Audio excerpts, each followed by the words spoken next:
감성경제방송 돈다방 미쓰리 1월 25일 화요일 방송 시작하겠습니다. 주식시장이 정말 어렵습니다. 아무리 미쓰리가 여러분 버티세요, 힘내세요라고 해도 매일매일 떨어지는 이 시장을 견디는 것은 정말 어려운 일이라는 것을 그 누구보다도 저는 잘 알고 있습니다. 자, 오늘 돈다방 미쓰리에서는요. 그동안 미쓰리가 여러분들께 전해드렸던 내용들을 좀 다시 한번 정리해드리도록 하겠습니다. 오늘 방송을 들으시고 미쓰리가 하는 얘기가 틀리지 않네? 그러면 미쓰리의 어떤 그 시나리오를 믿고 조금만 더 버텨보자 하고 힘을 좀 내셨으면 좋겠고요. 그리고 두 번째는 이건 조금 어려운 얘기인데 지금 나오는 시장 리스크에 대해서 여러분들과 좀 진지한 고민을 한번 해볼까 합니다. 자, 우선 미쓰리는 연말이 되면 새해의 경제 이슈에 대해서 여러분들께 투척하죠. 뭐 작년 같은 경우는 여러분 2021년도에는요. 경제 이슈가 인플레이션, 달러 강세, 그리고 미국과 중국의 패권 전쟁 2라운드 괄호 열고 화폐 전쟁, 디지털 화폐 전쟁 괄호 닫고 이렇게 제시를 해드렸습니다. 그리고 올해 같은 경우에는 2022년도에 미쓰리가 생각하고 있는 경제 이슈는 디폴트, 그리고 미국의 정치적 불확실성입니다. 이렇게 큰 이슈를 던져드리고, 그리고 이제 그때그때 나오는 이슈들에 대해서 미쓰리가 가지고 있는 생각, 그리고 그 생각으로 만들어진 어떤 그 시황과는 제가 이 바닥에 20년 넘게 있으면서 정말 어려운 시간, 어려운 매매를 많이 해보면서 좀 단단해진 그런 마인드를 가지고 여러분들께 에너지를 좀 전달해 드리는 거죠. 자, 우선 금리 인상 부분에 대해서 공식적으로 FOMC에서 2022년 금리 인상에 대한 플랜은 3번의 금리 인상입니다. 만약에 필요하다면 한 번 정도 더 할 수 있다라는 거긴 하지만 그래도 3번이 기본입니다. 그리고 제롬 파월 연준 의장은 대차 대조표 축소에 대해서는 올해 말경에 시작할 거라고 얘기했습니다. 이 부분에 대해서 미쓰리 생각에는요, 연준이 올해 3번 금리 인상하는 거 어렵습니다. 그리고 그 부분에 대한 근거로는 연준이 금리 인상을 하려고 할 때마다 인류 역사상 한 번도 겪어보지 못했던 엄청난 증시 유동성이 훼손될 것이다. 그럼 증시가 크게 하락했을 때 과연 연준이 과감하게 금리 인상을 막 지를 수 있겠느냐, 이런 이야기를 해드리면서 여러분들한테 욕먹을 각오를 하고 좀 말씀드리면 뉴욕 증시가 더 빠져야 된다, 이 메시지였죠. 지금 시장이 하락하는 이유가 뭡니까, 여러분? FOMC에서 3번의 금리 인상 하겠다라는 플랜을 두고 여기저기서 아니야, 연준이 올해 3번이 아니라 4번의 금리 인상 할 거야. 아니야, 5번 할 거야. 최대 7번까지 얘기가 나오고 있고, 대차 대조표 축소도 뭐 7월 달부터 할 거라고 얘기 나오고 있고요. 1월 달부터 당장 금리 인상할 거야. 3월 달에 25bp가 아니라 50bp 할 거야. 이러한 설레발 때문에 지금 증시가 공포에 떨고 있는 거고요. 지금 요 며칠 동안 뉴욕 증시가 개박살 나고 있죠? 왜 그렇겠습니까? 연준 회의를 앞두고 블랙아웃 기간으로 돌입하는 바람에 우리는 지금 상황에서 그 어떠한 힌트도 연준 위원들한테 들을 수가 없기 때문입니다. 그래서 증시가 공포에 떨고 있는 거죠. 뉴욕 증시가 많이 하락했으니까 이제 1월 25일 FOMC는 회의에 돌입했고, 미국 현지 시간으로 1월 26일 날 증시가 많이 빠졌고, 그리고 우크라이나 사태도 있고, 그리고 미국 경제는 견고하고 좋지만 아직 오미크론을 비롯한 코로나19가 종식되지 않았고, 그래서 우리 미국은 1월 달에 금리를 동결합니다. 그리고 설레발에 떨지 마십시오. 지금 우리 미국 경제에 대한 확신은 크지만 주변 여러 환경들이 아직까지 불안하다 보니 우리 연준은 신중하고 조심스럽고 점진적으로 금리를 결정해 나갈 겁니다라는 제롬 파월 연준 의장의 기자회견이 시장을 안정시킬 것이다라는 것이 저의 생각입니다.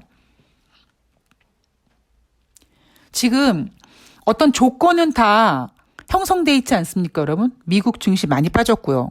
여러분 그동안 저를 얼마나 많이 욕하셨겠습니까? 아유, 저년 봐라 저거 증시 빠지랜다 저거 저 못된 년 이렇게 욕하셨을 거 아니겠습니까? 그리고 두 번째 우크라이나 사태에 대해서는요. 지금 시장에 나오는 뉴스를 보면 엄청 공포감이 높습니다.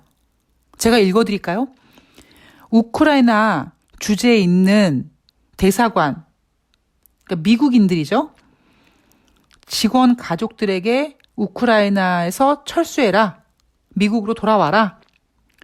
우크라이나에 주재한 대사관 직원들 중에 뭐 그렇게 막 급하지 않은 비필수 인력에 대해서 자발적으로 미국으로 돌아와라. 그리고 우크라이나에 있는 모든 미국인들에게 우크라이나를 떠나라고 했고요. 러시아는 우크라이나와 맞짱 뜨기 위해서 우크라이나를 겨냥해서 군사행동을 계획 중이라는 보도가 나오고 있습니다. 그리고 미국뿐만 아니라 영국도 우크라이나 주재 대사관 직원들을 철수시키고 있고요. 그리고 지금 제가 이 방송을 녹음하기 직전에 나온 뉴스가 뭐였냐면 우크라이나에서 의용군으로 참가한 일부 국민이 자비로 무기를 구입하고 있다는 보도입니다. 여러분 이렇게 들으면 당장 전쟁 날 것 같은 거죠. 그러니까 시장이 좋을 수가 없는 거예요. 그런데 제가 어제 방송에서 말씀드렸지만 지금 조 바이든 대통령은 굉장히 머리가 아픕니다. 나토에 가입하지 않은 우크라이나, 그런데 우크라이나와 대립하고 있는 러시아와 맞짱 떠야 되는 미국 입장에서는 이러지도 저러지도 못하는 상황인 거죠. 조 바이든 대통령은 지금 미국 내 오미크론 확진자 수가 정점을 찍고 60만 명으로 떨어지고 있다고 하지만 그래도 아직까지 코로나19와 싸우고 있고요. 중국이랑도 지금 대립관계입니다. 여기에다가 우크라이나와 러시아 사이에 지금 시작되고 있는 이 긴장감에 미국은 가만히 있자니 안 될 것 같고 발을 딛자니 좀 힘들고 여러 가지 복잡한 상황이 있는 거예요. 대신 우크라이나에서 의용군으로 참가한 일부 국민이 자비로 무기를 구입했다. 그러면 결국 우크라이나와 접경 지역에 있는 러시아와 그 사이에서 국민들끼리 국지적인 어떤 티격태격한 어떤 그러한 싸움은 있겠습니다만 이게 전쟁 발발로 가기에는 조 바이든 대통령이 굉장히 부담감이 클 거라는 거죠. 조 바이든 대통령만 그러겠습니까? 사실 유럽도 마찬가지거든요. 우크라이나는 나토에 가입하지도 않은 국가인데 러시아를 경계하기 위해서 미국이 군사를 보낸다 이런 계획은 있어요. 근데 미국이 우크라이나 국경 지역에 군사를 파병하겠다 이거는요. 미국 입장으로는 해야 할 수밖에 없는 거예요. 왜? 러시아를 일단 경계해야 되니까. 군사를 정말 파병을 할지 그리고 파병을 한다고 꼭 전쟁 난다는 건 아니잖아요. 그런데 정치적으로 외교적으로 지금 미국 입장에서는 러시아가 우크라이나를 공격해? 러시아도 지금 미국 입장에서는 자꾸 하늘에 해가 두 개가 되려고 하는 나라잖아요. 그러니까 경계를 해줘야 되니까 미국 입장에서는 거기에 대해서 대응하는 셈치고 지금 군사력을 파병하려고 계획하고 있다라는 보도가 나오는 겁니다. 여기에는요, 유럽 국가들이 있는데 유럽 국가들은 사실 조 바이든처럼 끼기 싫어해요.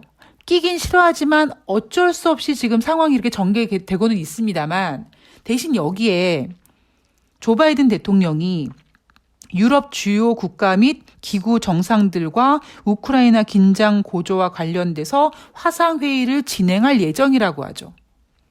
그럼 화상회의에서 조 바이든 대통령이 러시아가 자꾸 깝치네요. 안 되겠네. 혼 좀 내주십시다. 자, 우리가 저 군대 파병하고 저 러시아 한번 박살내야겠네요. 이렇게 하겠습니까? 못한다라는 겁니다. 결국 여러 기구 정상들과 뭐 유럽 주요 국가 조 바이든 대통령이 화상회의를 통해서 야 싸우지 말고 왜 이러니? 야 방법들 좀 모색해 봐봐. 뭐 그게 경제 제재든 뭐 하든 물론 그러한 화상회의가 진행되는 동안에 설령 우크라이나와 러시아 접정 지역에서 국민들끼리 의용군들끼리 지네들끼리 치고받고 할진 모르겠습니다만 그게 크게 확산되는 거는 바라지 않는다라는 거죠. 그런데 지금 현재로 우리 투자자들은 접할 수 있는 정보가 없잖아요. 접할 수 있는 정보가 어머나 어떡하면 좋아. 1월 달에 금리 인상하면 어떻게 돼? 막 정말 3월 달에 50bp 하면 어떻게 해? 막 이거에 대한 공포심이고 우크라이나와 러시아와 전쟁 나면 어떻게 해? 이거에 대한 지금 공포가 굉장히 극대화되어 있다는 겁니다. 그러니까 여러분들께서 미쓰리 나 아침에 눈 뜨는 게 싫어. 나 증권 계좌 오픈하는 게 싫어. 그래도 아무리 빠져도 도대체 오늘 종합지수가 얼마고 내가 갖고 있는 종목이 현재가가 얼마인지 HTS 프로그램을 열어봐야 되는데 그 여는 게 싫으신 거죠. 여러분들이 잘못된 게 아니라 지금 그래요. 뉴욕은요, 1월 24일 날 뭐 1000포인트 가량의 변동성을 보였고 제가 새벽에 확인해 봤더니 뭐 나스닥 같은 경우 2% 넘게 하락하고 막 그러다가 갑자기 종가에 빨간색으로 마무리를 했습니다. 그런데 뉴욕 증시가요. 1월 24일 날 반등은 했는데 이 반등이 그렇게 반갑지 않죠, 여러분. 왜 반갑지 않은 줄 아십니까?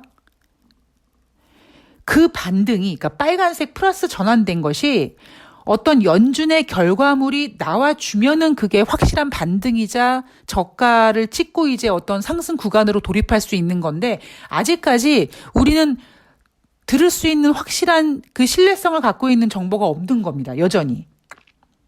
그나마 미국은 만약에 이날 하락했으면 고점 대비 10% 하락하면은 조정장이지만 고점 대비 20% 하락이면 전체적인 시황이 이제는 약세장이다라고 진입을 하는 거니까 그거를 막기 위해서 저가 매수세가 유입이 됐고 그리고 반등은 만들어 놨습니다만 이 반등이 우리나라 증시에는 도움을 줄 수가 없는 거죠. 왜? 미국도 여전히 좋은 얘기 듣기 전까지는 신뢰감이 없는 반등이었고 우리나라 같은 경우는 더한 거죠. 제가 여러분들한테 1월 달 FOMC에서 여러분 금리 동결할 거예요 라고 말씀드리지 않았습니까? 앞부분에서 어떤 정신 나간 인간들이 1월 달에 금리 인상할 수 있고 3월 달에도 할 수 있고 6번, 7번 할 수 있다 이런 막 헛소리 남발할 때 미쓰리가 뭐라고 했냐면 여러분 증시가 하락했으니까 미쓰리 생각으로는 1월 달에 금리 인상 안 할 겁니다. 근데 여러분 지금 보세요. 1월 달에 금리 인상 한다는 얘기 쑥 들어갔잖아요. 이제 남아있는 게 뭡니까? 남아있는 싸가지 없는 그 악재가 뭐냐면 3월 달에 50bp 금리 인상 한다라는 겁니다. 근데 그것도요, 쉽지 않다니까요. 50bp를 어떻게 한 번에 금리를 인상합니까? 감히. 지금 그럴 수 있는 장이 아니에요. 그래서 제가 이번 주에 여러분들께 여러분 우리나라 시간으로 27일 날 연준이 FOMC 회의를 끝내고 이제 어떤 결과물을 내놨을 때 1월 달 금리 동결하고 제롬 파월 연준 의장이 기자회견을 통해서 우리 미국은 경기 회복에 자신감도 있고 경기가 좋지만 오미크론의 확산이 아직까지 계속 걱정되고 있고 또 우크라이나 사태도 걱정되고 있고 그래서 굉장히 조심성 있게 점진적으로 금리 인상할 겁니다. 이 멘트가 나올 거다라는 거잖아요. 제 플랜은. 그리고 거기에 대한 전제 조건이 제가 여러분 이번 주에 경제지표 중에서요. 1월 24일 날 IHS 마켓에서 발표하는 1월 달 제조업 서비스업 PMI 지표가 발표가 되는데요. 미쓰리 생각에는 이 지표 부진할 거라고 했잖아요. 여러분 보셨습니까? 부진했어요. 그러니까 미쓰리가 지금 여러분들께 전해드리는 내용이 이게 구라가 아니라니까요. 1월달 제조 PMI 지표 12월 지난달에는 57.7이었는데요. 55로 전월 대비 부진했습니다. 15개월 만에 가장 낮은 수준입니다. 마킷에서 발표하는 1월달 서비스업 PMI 지표도 전월에는 57.6이었는데 이번에는 50.9입니다. 18개월 만에 최저치예요. 이 PMI 지표는 기준선이 50입니다. 자, 그렇다면 지금 1월달 PMI 지표가 50.9가 나왔으니까 이제 얘네 조금만 더 하면은 경기 확장이 아니라 경기 위축으로 50 아래로 떨어질 수 있습니다. 미쓰리가 여러분 올해 연준이 3번 금리 인상 어려울 거라고 보는 이유 중에 하나가 뭐냐면 경기 지표가 언제까지 이렇게 고공행진하겠습니까? 작년에 막 경제 지표가 작년 연말에 막 올랐던 이유는 그동안 미국 정부에서 미국 국민들에게 현금 꽂아주고 막 이러면서 소매 판매가 좋아지고 이랬던 거잖아요. 근데 지금 그러지 않지 않습니까? 시카고 연방은행에서 발표하는 12월 달 전미 활동 지수도 전월에는 0.44였는데 이번에는 마이너스 0.15로 마이너스로 전환됐습니다. 참고로 이 12월 달 전미 활동 지수 기준선은 0입니다. 0 이상인 플러스면은 경기 확장, 마이너스면 경기 위축입니다. 이런데 여러분 연준이 올해 금리 인상을 4번 하고 6번 하고 7번 한다고요? 누구 맘대로 하냐고요? 안 된다니까요. 최소한 여러분 제가 다른 건 모르겠습니다만 2015년 연말부터 지금까지 미국의 금리 인상 횟수는 기똥차게 맞히잖아요. 2015년 미국이 금리 인상하고 2016년도에 4번 한다 그랬을 때 어린 반푼어치도 없어요. 그리고 2019년도에 미쓰리가 미국은 금리 인상이 아니라 인하할 거예요. 최소한 미쓰리가 금리 부분에 대해서는 타입 추정을 불허한다니까요. 자, 어쨌든 이날 발표된 미국의 경제 지표는 미쓰리 예상대로 부진했습니다. 자, FOMC 시작이 됐죠. 1월 달 금리 인상 가능성 없어졌어 이제. 남아있는 거는 3월부터 기준금리 인상 가능성이 남아있으면서 여전히 언론들은 1월 달 금리는 동결할 것 같은데 3월 달에 금리 인상할 것 같다라고 얘기하고 있습니다.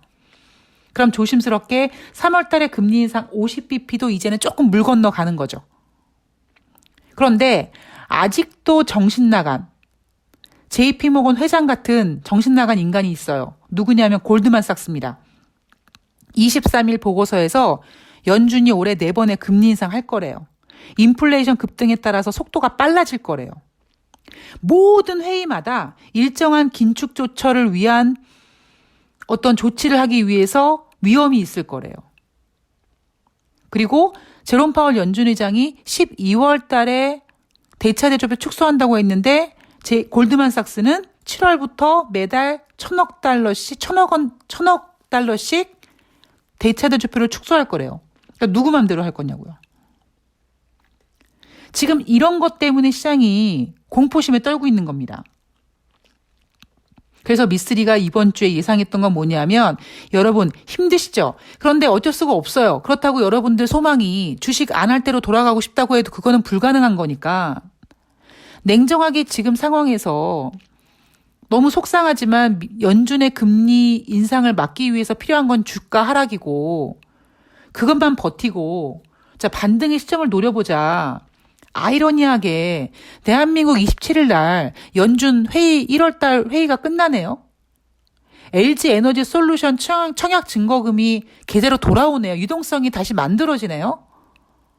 거기에다가 25일 날 조 바이든 대통령이 각국의 정상회담과 기구 정상들이랑 모여가지고 우크라이나 얘기하네요. 지금이 갖고 있는 어떤 공포심이 조금 누그러들지 않겠습니까? 자, 지금 어려워요. 그러니까 그래서 미쓰리는 우리나라 시간으로 1월 27일 정도 되면 좀 뭔가 우리가 듣고 싶어 했었던 그런 이야기를 듣고 시장도 어느 정도 이제 반대매매 그런 투매 물량이 나오고 이제는 시장이 좀 가벼운 상태에서 이제 좀 진행되지 않을까 이런 얘기를 해드렸고요.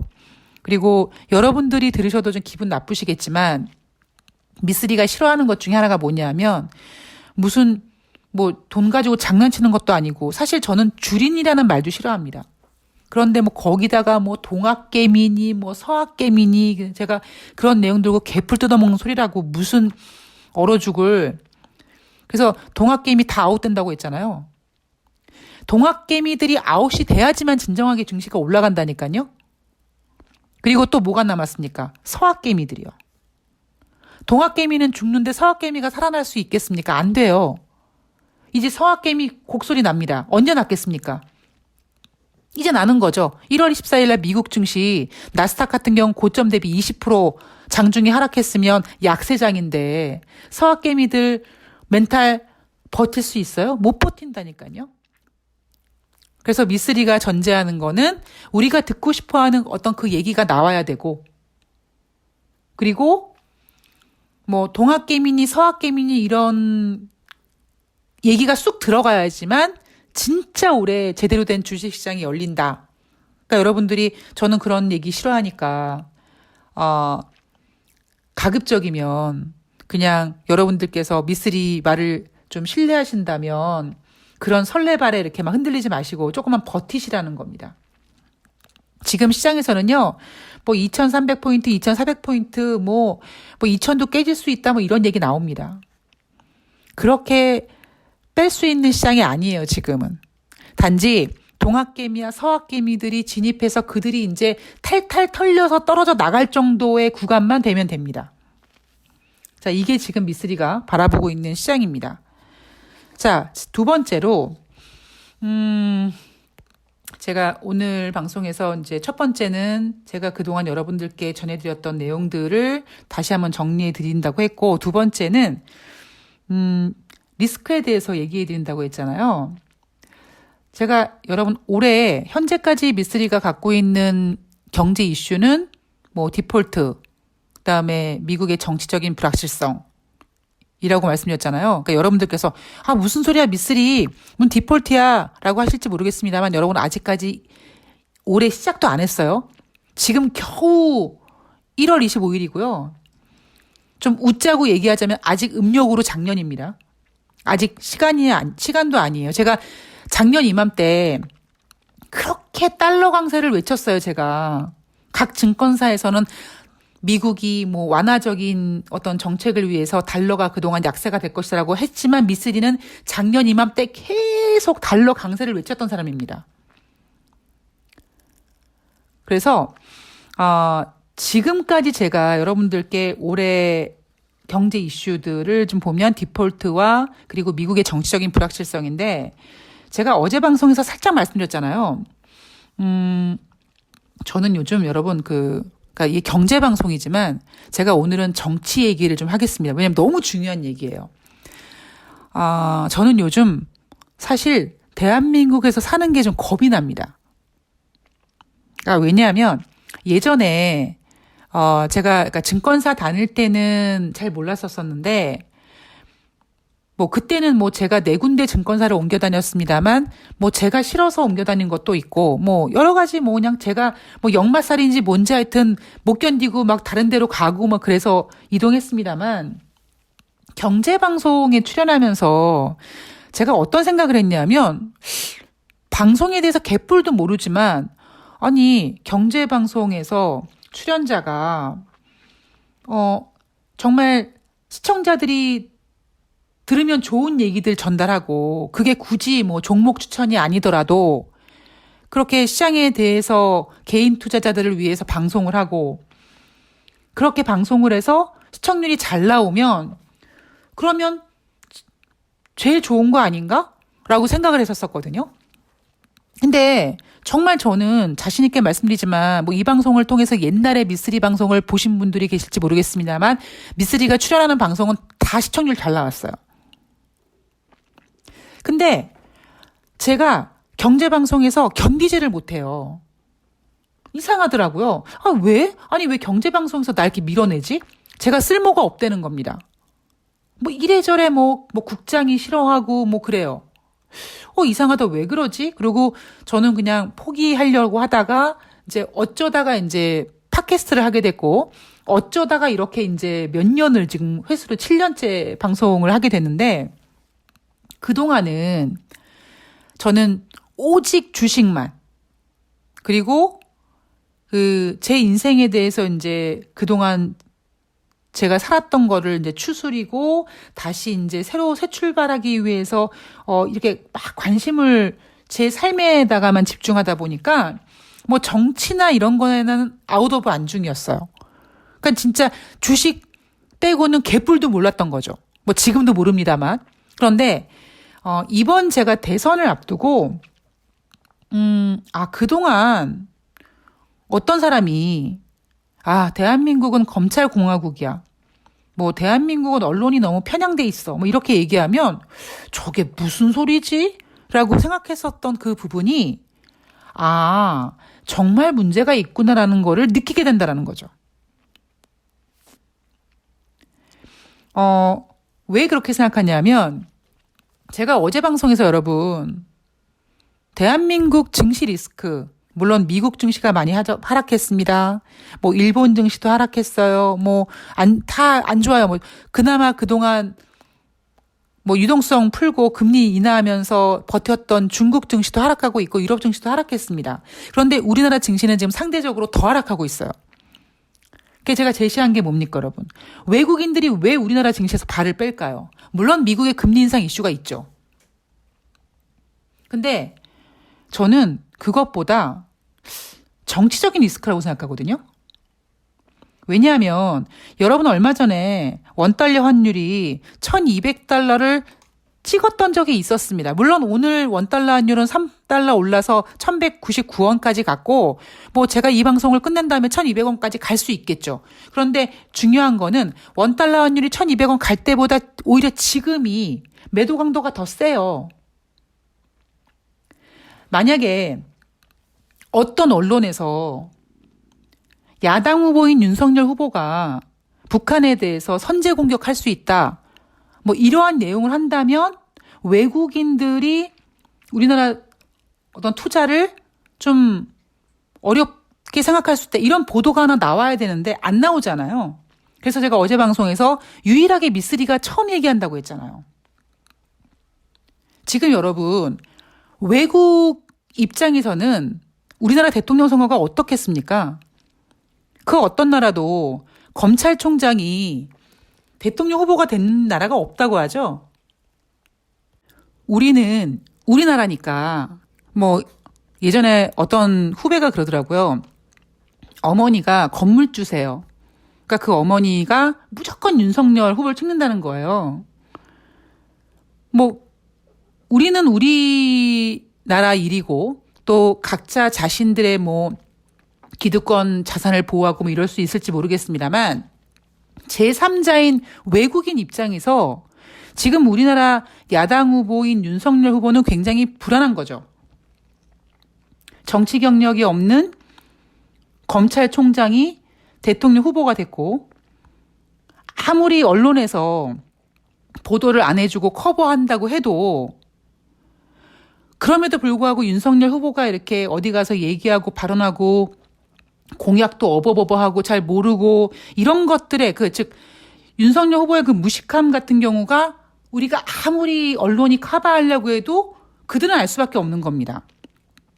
여기에다가 또 와이프인 김건희가 또 무속에 관련돼 있고 이런 부분이 우리 일이기 때문에 윤석열 후보를 지지하시는 분들은 당연히 윤석열을 찍어야 된다라고 생각하지만 외국인 투자자 입장에서는 지금 대한민국의 이런 상황이 굉장히 불안한 거죠.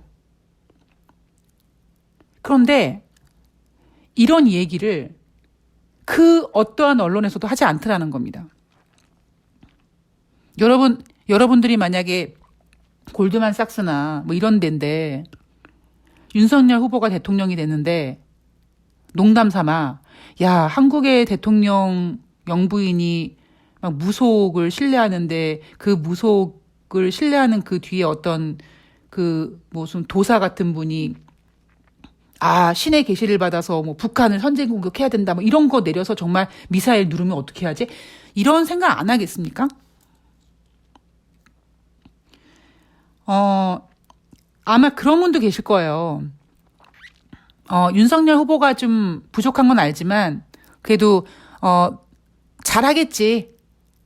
잘할 거고 그리고 일단 내 거 지켜주겠지. 그리고 뭐 정 안 되면 지난번처럼 촛불 집회해서 탄핵시켜버리면 되지라고 생각하시는 분들도 계실지 모르겠습니다만 제가 조심스럽게 생각하건대 만약에 윤석열 후보가 대통령이 돼서 일을 잘 못하고 막 되게 어떤 그 국가가 위기 속에 빠졌을 때 국민이 촛불 집회 들 수 있을까요? 전 못한다고 봅니다. 이미 그 검찰이 갖고 있는 어떠한 그런 그 수사력을 동원해서 뭔가 여기저기서 뭐 촛불 집회 같은 이런 꿈틀꿈틀하게 이런 조직 같은 거 하면 다, 하기 전에 지난번 조국 장관 가족 털듯이 그냥 다 털어가지고 아마 항복시킬 거라고 생각합니다. 저는 물론 이재명 후보님을 지지합니다만 지금 제가 여러분들께 드리는 얘기는 제가 단순히 정치적으로 얘기해서 그런 게 아니라 주식 투자를 생각해서 말씀드리는 겁니다. 지금 우리나라 증시가 이렇게 하락하는 이유가 물론 신흥국이고 선진국 MSCI 신흥국 지수에는 편입돼 있고 아직까지 선진국 지수에는 편입 못 돼 있고 우리나라 증시가 허접하고 그리고 미국의 금리 인상 이거에 우리는 취약할 수밖에 없고 여기에다가 전쟁 가능성도 있고 그래서 우리나라가 증시가 하락한다고 해도 저는 여기에 대통령 후보의 강력한 야당 후보의 어떤 그 발언들이 외국인 투자자들에게 굉장히 불안감을 주고 있다고 생각을 합니다. 이게 뭐가 문제냐면요. 제가 여러분, 이제 제롬 파월 연준 의장이 이제, 뭐 금리 동결하고 그다음에 우리 점진적으로 금리 인상할 거에서 이제 막 각국이 이렇게 막 반등하지 않겠습니까, 증시가? 근데 우리나라 반등 가능성, 반등의 그 강도가 다른 나라들보다 상대적으로 상당히 취약할 거라는 생각이 드는 거죠. 그래서 걱정스럽다라는 겁니다. 이게 여러분들 들으셨을 때 아니야 미스리 네가 너무 깊게 들어갔어라고 하실지 모르겠습니다만 이런 케이스가 있었단 말이에요. 이제 대한민국이 그냥 저쪽에 동방에 있는 조그만 나라가 아니라 이제 뭐 BTS든 뭐 우리나라 어떤 IT 이런 것들 삼성이며 이런 그룹 이런 나라들 이런 그 기업들 때문에 대한민국이라는 나라에 굉장히 많은 국가들이 관심을 갖고 있는데 그리고 이제 투자하는 사람들 입장에서 만약에 여러분들이 제3국가인 상태에서 대한민국에 투자를 한다 그랬을 때 굉장히 냉정하고 객관적인 자료로 분석을 해서 투자를 해야지라고 했을 때 정말 하실 수 있냐라는 겁니다. 미국은 여러분, 유럽은 검찰이 없겠습니까? 검찰총장이 없겠습니까? 있겠죠. 그럼 그들은 어떻게 생각하겠습니까? 검찰이라는 그 직종이 갖고 있는 직업병이라는 게 있잖아요. 저는 주식하는 사람이고 주식하는 사람으로서 직업병이 있는 것처럼 검찰총장이 갖고 있는 그 직업병을 갖고 있는 사람이 정치를 해서 대통령을 한다. 그런데 그 사람이 정말 대통령을 할 만큼 이렇게 능력이 있기보다는 오히려 막 뒤에 와이프가 막 조정하고 막 군 얘기 나오고 막 도사 얘기 나오고 이렇게 하면 외국인들 입장에서 대한민국이라는 어떤 그 투자 가치가 얼마나 떨어질까요? 저는 여러분들께서 이 부분에 대한 리스크를 한번 진지하게 고민해 보셨으면 좋겠습니다. 그 어떤 언론에서도 얘기하지 못해요. 정말 윤석열 후보가 북한에 선제 공격할 수 있다, 선제 타격할 수 있다, 이런 발언을 했는데, 그런 발언을 하면 외국인 투자자들이 우리나라 투자하는데 좀 걱정스러워한다, 이런 멘트가 한마디도 나오지 않습니다. 아무리 대한민국 언론이 편향됐고, 아무리 검찰공화국이지만 최소한 주식하는 여러분들은요, 여러분들의 자산을 보호하기 위해서라도 그런 부분까지 좀 심각하게 고민을 해보셨으면 좋겠습니다. 자, 여전히 어려운 증시고요. 아까 앞에서 말씀드렸던 것처럼, 지금 증시가 어렵지만 이제 조만간 미쓰리가 생각했던 대로의 그런 시나리오가 나오면 이제 시장이 이제 어느 정도 안정을 찾아가겠죠. 물론 우리나라는 지금 외국인들이 투자하는 입장에서 외국인들이 발을 빼는 입장에서 제가 전해드렸던 리스크도 한번 고려해 보시고요. 어둠이 깊을수록, 그러니까 아침 오기 직전이 가장 어둡지 않습니까, 여러분? 새벽에 오기 직전이 가장 어둡죠? 그러니까 지금이 그때라고 생각하시고 조금 더 힘내시고 화이팅 하시기 바랍니다. 저는 다음 방송에서 뵙도록 하겠습니다. 고맙습니다.